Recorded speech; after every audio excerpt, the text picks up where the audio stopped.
Halo Sobat Garmen, selamat datang di acara podcast Jisutra Garmen Suara Kita, di mana kita ngobrol santai tetapi tetap berbobot.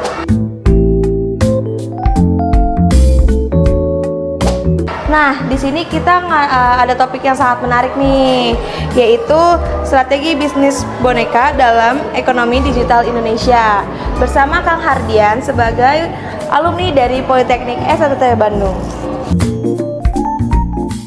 Halo Sobat Garmen, di sini aku sudah sama Kang Ian nih, alumni S1T juga.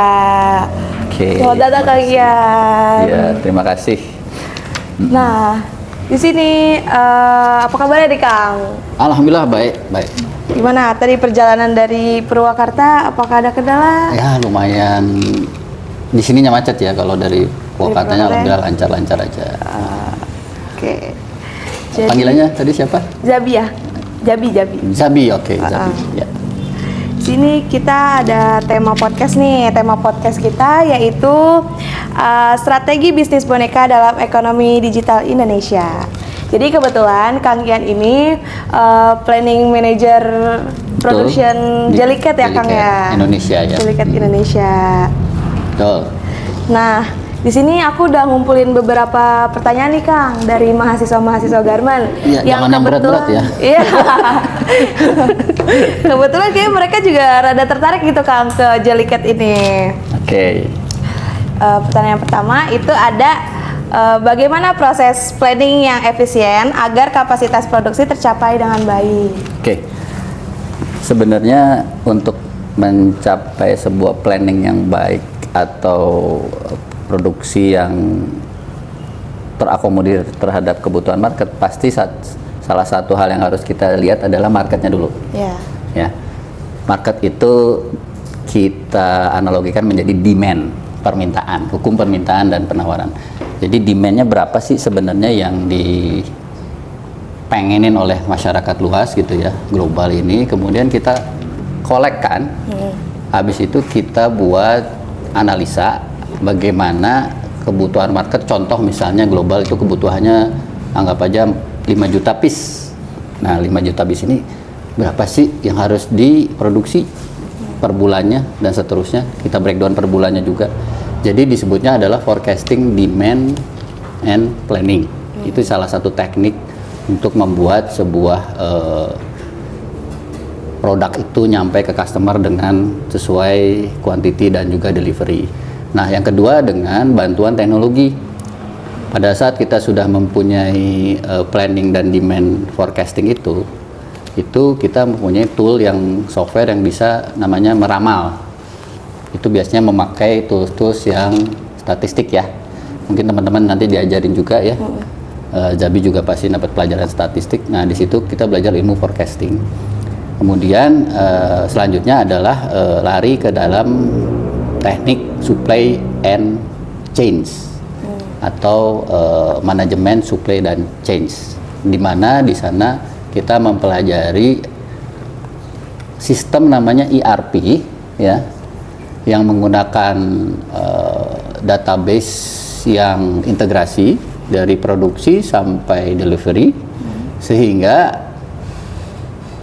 secara supply chain apapun itu, mulai dari kalau boneka ada komponennya ya, dari mulai mata ini, kemudian ada komponen benang jahitnya, ada hang tagnya, kemudian kainnya sendiri, kemudian ada aksesoris, packaging, itu bisa disatukan dalam sebuah ERP system yang membuat mudah untuk merencanakan proses dari mulai input material masuk, proses mulai sewing dan seterusnya, stuffing dan seterusnya, sampai kemudian output, packaging, finishing, sampai kemudian stuffing dan kemudian di shipment.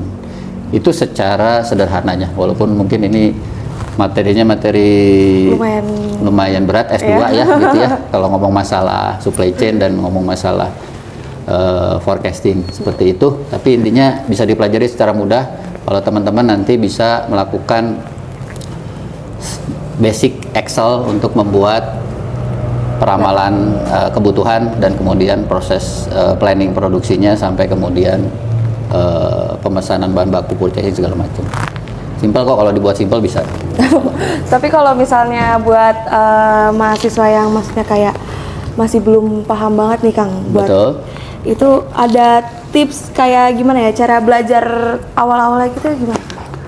Tips cara belajar pertama kalau untuk pertanyaan tadi ya, iya, bagaimana planning. proses planning yang efisien agar kapasitas produksi tercapai dengan baik. Pertama sih kuncinya adalah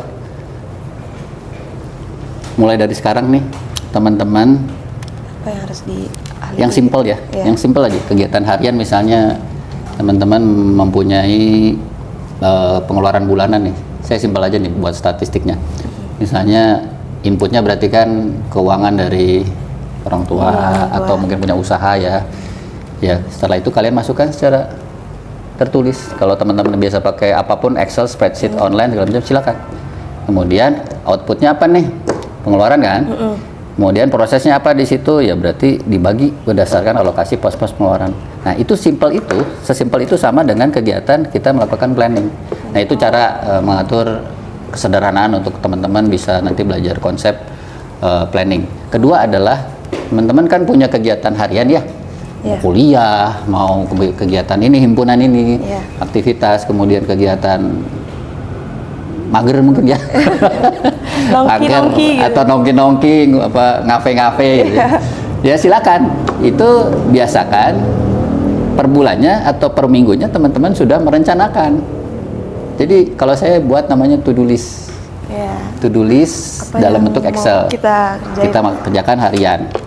Besok mau ngapain nih? Kita postingan nih, misal kegiatan akademis, kuliah apa ABCDE, nanti ada tugas kegiatan ABCDE. Kemudian kegiatan bisnis pribadi ABCDE atau kegiatan nyari duit magang misalnya kerja di kafe mana ABCDE. Dan seterusnya, dengan jam-jamnya ya.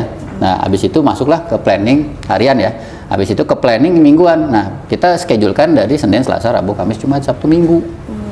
Nah, akhirnya apa yang terjadi? Itu sudah terencana. Kalau teman-teman membiasakan itu, nanti teman-teman sudah akan terbiasa melakukan kegiatan planning. Simpel itu aja. Simple banget. Dan semua ada di HP aplikasinya. Namanya Monday kalau nggak salah, saya lupa aplikasinya. Ya. Kalau saya kebetulan to the list-nya nih, kalau misalnya udah hari H mau mendekati pulang, saya hitungin hari-harinya tuh kayak H-1 mau pulang, H-2 mau pulang. Kalau belajar di itu nggak? Nah, Apa SKS? Sistem kebut semalam. ini sistem kebut semalam deh saya sekarang kebetulan. Kalau yang masih SKS berarti planningnya nggak bener. Nah, Karena gini lah teman-teman, ini secara survei membuktikan kegiatan planning itu membuat sukses sebuah aktivitas atau kegiatan 70% lebih tinggi dibanding yang mendadak dangdut. iya. Event berjalan kegiatannya, tapi hasilnya tidak maksimal seperti itu. Jadi biasakanlah jangan SKS gitu ya. mendadak dangdut ya, SKS ya gitu ya. Seperti itu, enggak. Oke.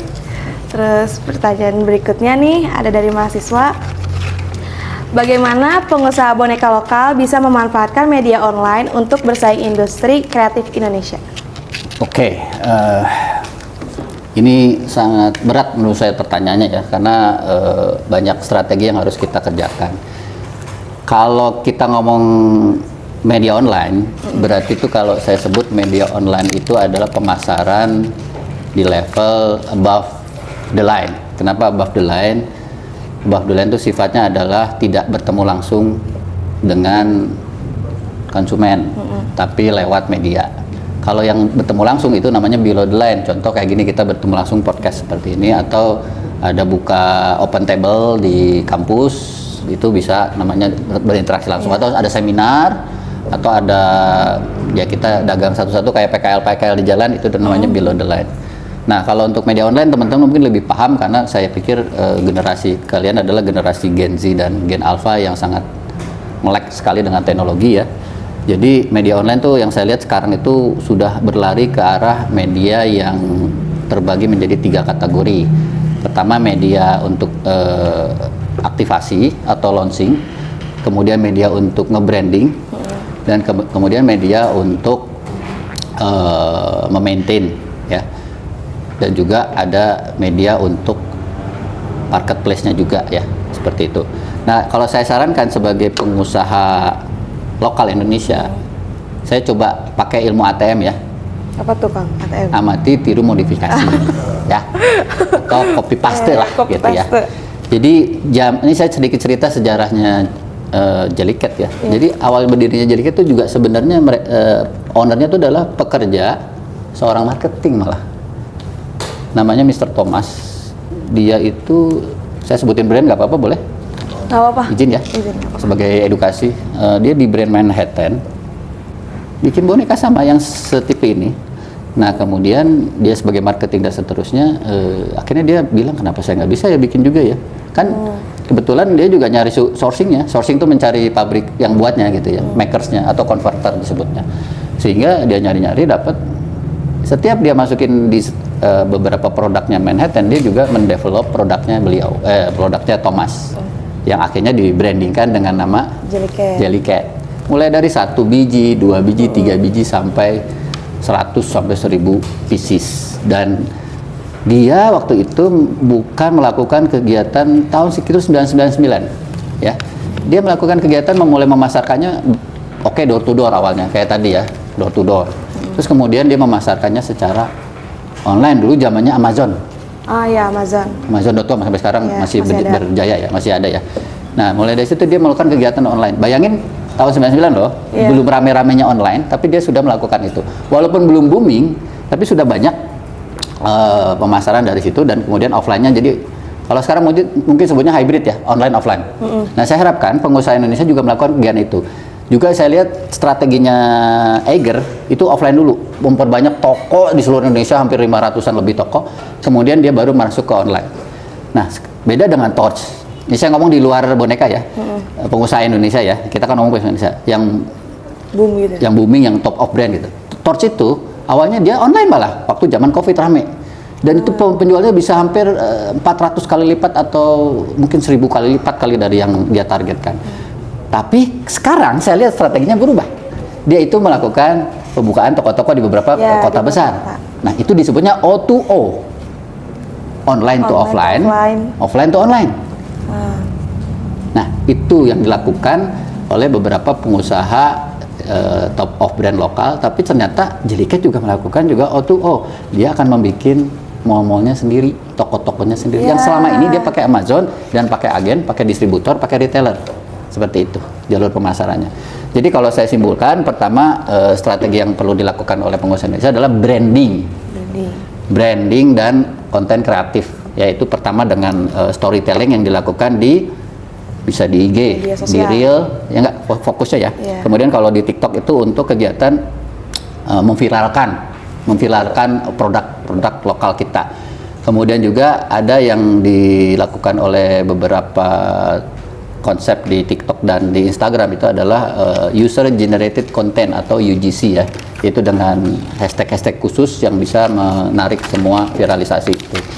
Nah, kemudian yang kedua adalah kita memanfaatkan marketplace yang ada, Shopee, Tokopedia, saya sebut brand ya, maaf ya, nggak apa-apa ya, dan seterusnya. Dan juga bagusnya sih punya website sendiri, sehingga bisa dikontrol. Kalau punya marketplace, Shopee segala macam, dikontrolnya sama si yang punya owner Shopee-nya, nanti diskonnya dipepetin terus tuh, kita nggak punya margin. Nah, kalau website kita bisa ngatur margin kita. Kemudian ketiga adalah yang paling penting nih, teman-teman kan punya influencer ya, ya, para viralisasi itu kita bisa berkolaborasi dengan mereka. Dan kemudian faktor yang terakhir adalah kunci marketing itu apa sih? Kunci marketing itu adalah memberikan value. Bukan produk. Kalau produk gampang. Sekarang saya tanya ke Tezadi, kenapa pilih iPhone? Karena ya aku ngeliat dari segi kamera ya, Kang. Kamera. Iya, kamera dia jernih, smooth segala macam. Kalau aku ngeliat dari segi kamera sih. Berarti yang diambil adalah visualisasi. Bahwa teman-teman memanfaatkan iPhone itu ingin mendapatkan wow-nya gitu. Dari efek berarti kan pencitraan di dunia medsos kan gitu. Nah, itu yang dibeli kan, bukan beli iPhone-nya, tapi beli tadi kameranya bagus karena menghasilkan gambar yang bagus, mencitrakan diri yang bagus. Jadi sebenarnya dicari itu. Nah, teman-teman untuk pengusaha Indonesia, mau nanti mahasiswa mau jadi pengusaha juga, cari value apa yang di produk kalian yang bisa diberikan kepada pengusaha seperti itu. Oke, berarti ya pertama tadi ya, berarti kita harus memanfaatkan media sosial ya. Oke. Betul. Selanjutnya nih Kang, ada pertanyaan lagi nih dari mahasiswa Garmen lagi nih.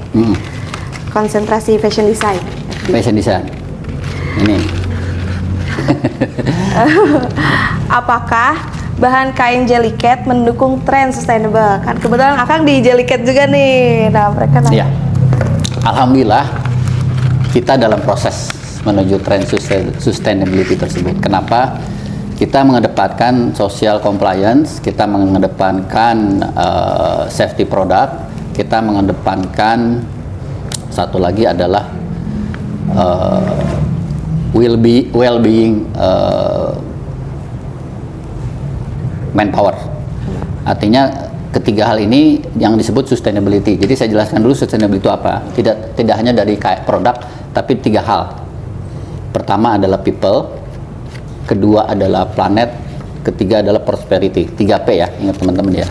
Nah, salah satu dari 3P itu masuk ke planet tadi, itu adalah produk-produk yang ramah planet. Karena kita nggak punya bumi kedua. Salah satunya dengan menggunakan bahan baku yang ramah lingkungan atau menggunakan bahan baku yang bisa di recycle. Nah, sementara ini Jellycat lagi proses ke arah sana. Memang menggunakan kain-kain yang bermaterialkan polyester ya. Ini polyester mikro dan juga beberapa yang di dalam ini isinya itu menggunakan unsur-unsur dari, kalau disebutnya garon ya, kalau teman-teman tahu, untuk supaya bisa duduk ini ya. Kemudian juga ada unsur-unsur disebutnya kalau orang sekarang adalah dakron atau disebutnya polyester sebenarnya isinya. Tapi orang nyebutnya kapas, padahal bukan kapas. Dulu kapas. Nah, kedepannya kita sebenarnya sudah melakukan beberapa produk yang diisi oleh recycle polyester. Minimal di 30% lebih lah.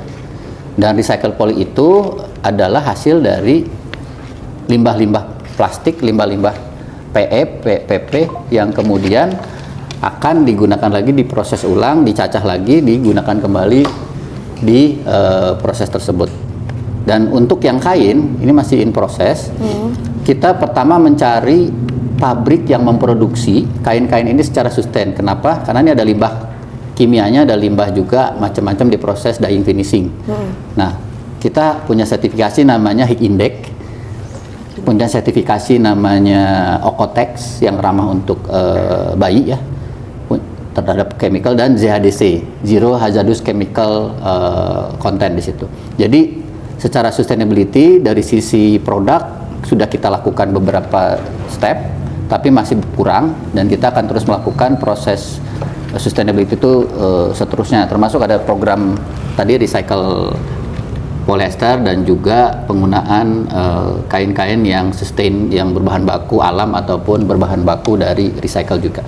Itu mungkin jawaban dari pertanyaan sustainability ya.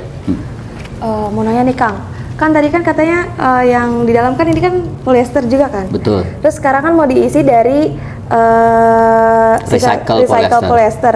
Nah itu tuh dibentuknya dari, maksudnya dibentuknya tuh buat ke dakron-dakron itu juga lagi atau kayak gimana? Ya, jadi kita minta ke supplier fiber di luar negeri. Kita kan rata-rata dapat tuh dari Korea ataupun dari Cina. Nah, ada yang murni PE, polyester 100%, ada yang bisa kita lakukan recycle poly, dan itu kita minta mereka menyediakan sekarang yang recycle polyester. Bahan bakunya dari mana? Dari plastik bekas yang di recycle, dicacah, dirubah menjadi pellet kemudian diproses dalam proses pemintalan leleh, dan kemudian menjadi serat staple, kemudian akhirnya menjadi dakron yang diistilahkan dakron. Ada juga lokal produsen namanya Hylon, dia juga memproduksi kain-kain recycle. Fiber recycle juga. Dan di Cina ada brandnya namanya Revive, itu juga melakukan proses daur ulang dari fiber yang atau plastik yang ada. Kalau nggak salah di Kendal juga akan dibangun pabrik, sudah dibangun pabrik untuk memproduksi dari plastik serat-serat untuk recycle seperti itu.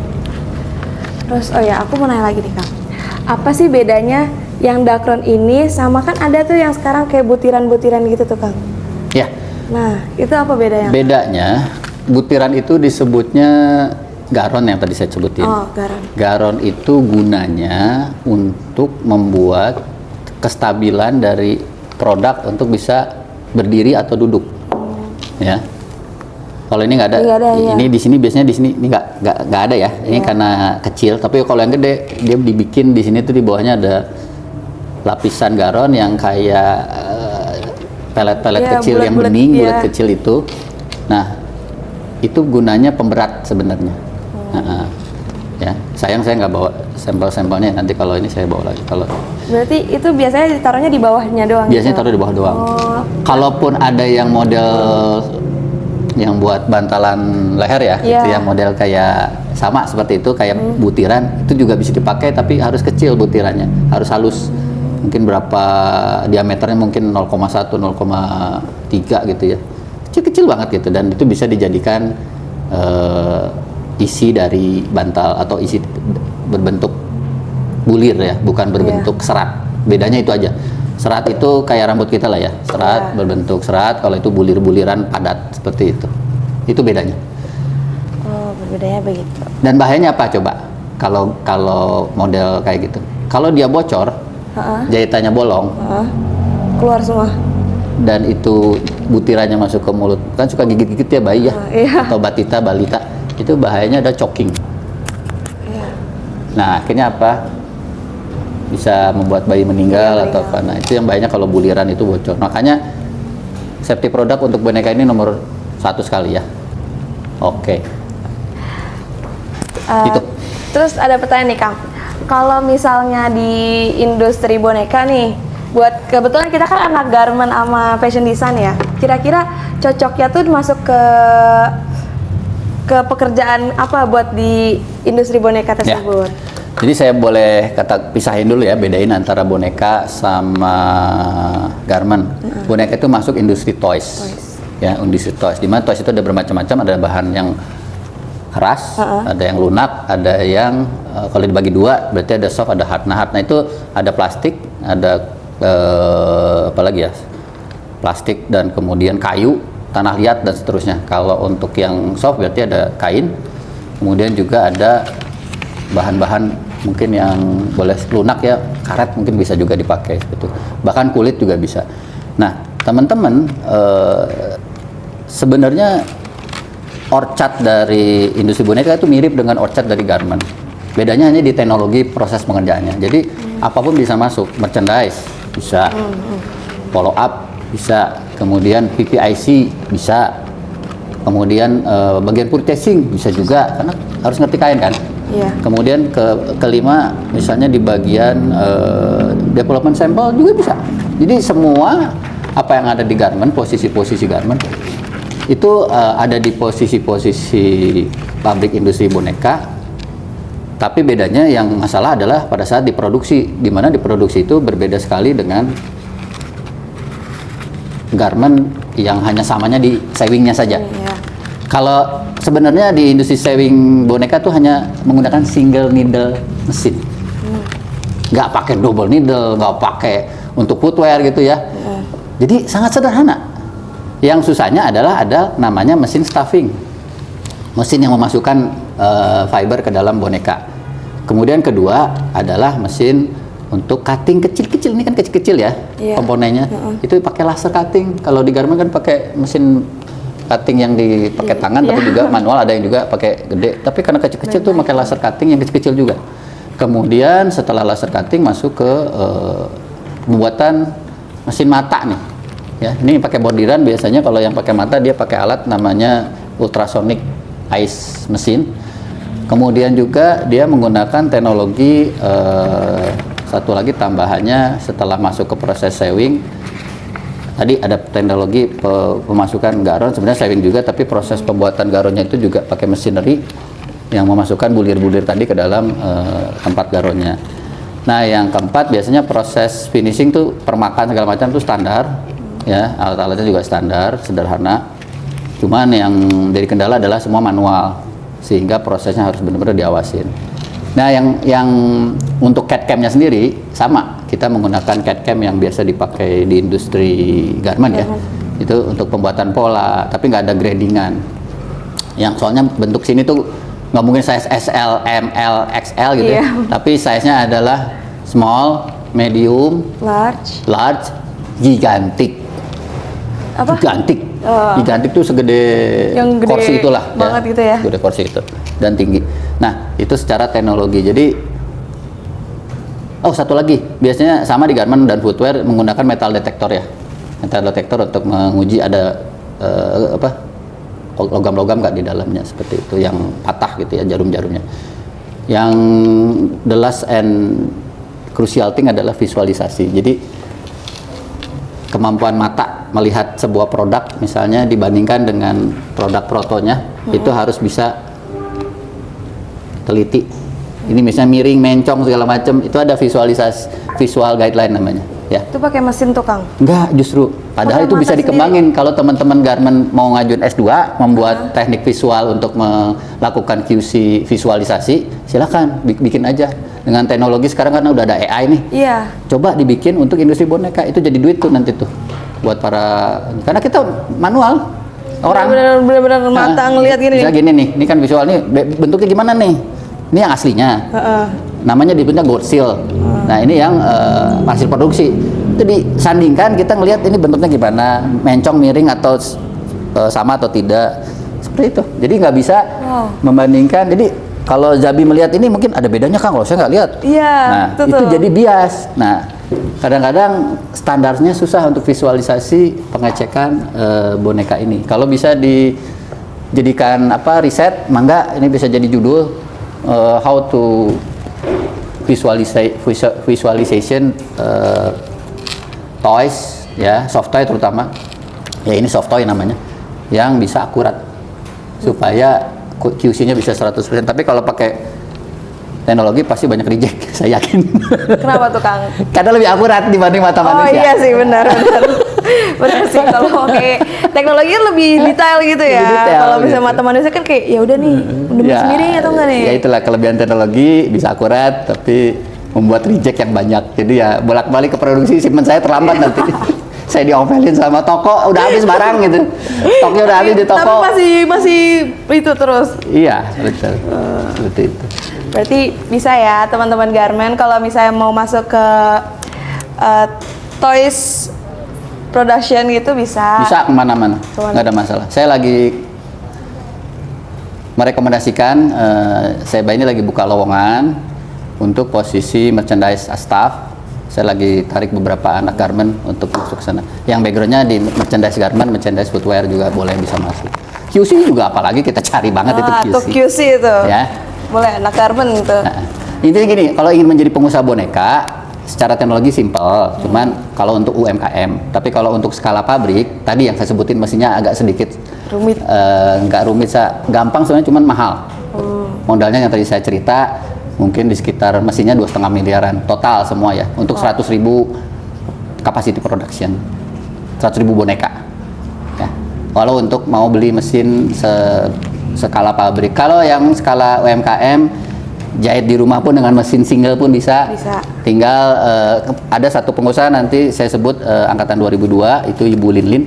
Dia memproduksi rumahan dengan alat sederhana, dia memproduksi brand Korea, saya nggak tahu, lupa namanya. Tapi kuantitinya kecil, nggak banyak, 100, 200, kita gitu. Tapi rutin, dan itu di rumah dia lakukan, industri rumahan. Industri rumahan. Dia belum punya laser cut. Oh, satu lagi ada embroidery ya. Ini kadang-kadang di bordir ya. Mesin bordir itu kita harus punya juga, itu bisa berapa kepala head ya, bisa 12 kepala head, dan seterusnya. Dan itu sangat dipakai sekali di industri boneka, seperti itu. Berarti kalau misalnya masih UMKM gitu, kan kalau misalnya skala pabrik itu kan motongnya kan pakai laser ya kan? Ya. Berarti kalau misalnya UMKM masih yang pakai manual gunting gitu-gitu. Bikin pola patrunnya juga sama, pakai manual, nggak apa-apa. Tapi ya namanya manual dan teknologi kan bedanya adalah akurasi. Ya. Itu aja sih. Tapi kalau manualnya lebih teliti, ya why not? Bagus juga, nggak masalah. Malah ya. Yang lagi ramai kemarin apa coba? Labubu. Iya, Labubu. Labubu itu ya Popmart. Itu dibikin plastik dan fabric kan, gabungan kan. Nah, plastiknya moldingnya itu dibikin bisa dari Cina, tapi jahitannya dibikin di Indonesia. Dan saya lihat kemarin beberapa vendor kita mengerjakan Labubu gitu. Tapi saya bilang kalau udah beres cepet ya ngerjain Jellycat lagi gitu. Kenapa? Karena beberapa pabrik memang dibagi beberapa brand. Jadi di global tuh banyak sekali brand-brand boneka yang memang punya market sendiri, tapi ada market yang global, ada yang market negaranya seperti itu. Jadi buat saya sih Indonesia sangat sedikit sekali pabrikan boneka karena banyaknya garment dan sepatu. Jadi peluangnya besar. Kalau teman-teman bisa masuk ke dalam industri ini, teman-teman dicari. Dengar-dengar ada investasi yang di Kendal. Senilai 540 miliar PT Eagle Internasional. Kemudian di Batang ada pabrik Cina. Kalau yang di Kendal itu King of Toy ya, rajanya toys yang berdiri sejak 1972. Kalau yang di Batang itu dia adalah produsen pabrik, saya sebut brandnya Pikachu Pokemon. Cuman 4 jenis, 4 warna gitu ya. Di Cinanya dia per bulannya tuh 100 kontainer. Tapi dia juga ngerjain produk lain, tapi hanya dengan 4 item saja itu 100 kontainer. Satu kontainer itu isinya hampir 80.000 piece. 60.000 sampai 80.000 piece kalau yang kecil. Kalau yang gede-gede 60.000. Jadi bisa dibayangkan 100 kontainer itu berapa. Dan nilainya juga ratusan juta satu kontainer itu. Nih Kang, kalau misalnya aku nih fresh graduate, terus mau ngelamar di industri toys production itu bisa atau sangat harus bisa sekali. Tahap dulu? Enggak, sangat bisa sekali. Yang penting gini, di industri, jadi penguasa industri boneka tuh Korea dan Cina. Kenapa? Mereka spesialis di situ sebagai makers, production maker. Jadi saya harapkan sih ada tambahan literasi bahasa, kalau bisa ya bahasa Mandarin dan bahasa Korea. Inggris gitu ya. Kalau Inggris justru mereka nggak bisa Inggris kadang-kadang beberapa orang Korea itu. Jadi ya Inggris wajib, tapi second language teman-teman skill yang harus diasah lagi dan dipelajari adalah Korea dan Cina. Mandarin. Ya. Gitu. Kalau Jepang customer udah bukan produsen lagi. Ya. Malah India nggak sama, India jarang sekali, Pakistan jarang. Jadi ya hanya maker saja. Tapi untuk developer, satu kunci di industri boneka adalah harus punya tim R&D. Ya. R&D. Nah itu bisa masuk juga kerja sebagai tim R&D-nya. Ya. Karena kalau nggak ada R&D nggak ada. Ini kan gini, saya punya gambar nih, jadi misalnya bikinin dong boneka berbentuk ini. Iya.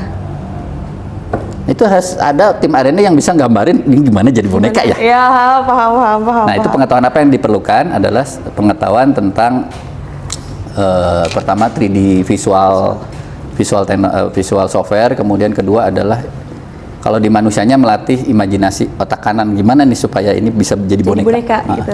Karena di kita juga ada kategori boneka makanan, mulai dari sosis, mulai dari hamburger, kentang-kentang gitu kan.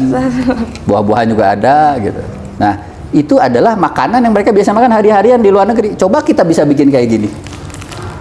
Unik tuh. Kenapa enggak gitu loh. Jadi unik. Di sana unik dan tokonya tuh toko makanan, jadi toko kayak McDonald gitu. Mereka tokonya toko Harold segala macam. Jadi di konsep jadinya dibuat tema. Nanti kalau yang ada sport tuh tenis, ball segala macam, itu dibikin konsep jualan toko olahraga gitu. Termasuk juga kalau untuk dunia binatang ya, kucing, anjing segala macam. Mereka bikin semacam acara event, misalnya event dog gitu ya, anjing event gitu ya. Dan itu nanti ada semacam tendanya segala macam, nanti ada bonekanya, nanti ada perlombaan anjing up-nya apa gitu yang terbaik atau yang terlucu atau apa gitu ya. Nah itu dijual di situ seperti konsep-konsep gitu. Jadi bukan hanya jual toko, jembrengin produk selesai. Itu nggak ada meaningfulnya, nggak ada value-nya gitu. Nah sekarang boneka itu bukan menjadi sebuah produk hadiah saja, tapi menjadi produk kolektor. Jadi konsepnya Jellycat itu mengarah sebagai collection item. Jadi udah punya ini muncul baru pengen beli lagi, nanti di rumahnya numpuk tuh ada itu Iya. fansnya itu sampai 100 lebih boneka. Yang boneka kelinci gitu ya. Macem-macem. Jadi seperti itu. Oke. Kira-kira ada lagi yang mau ditanyakan? Atau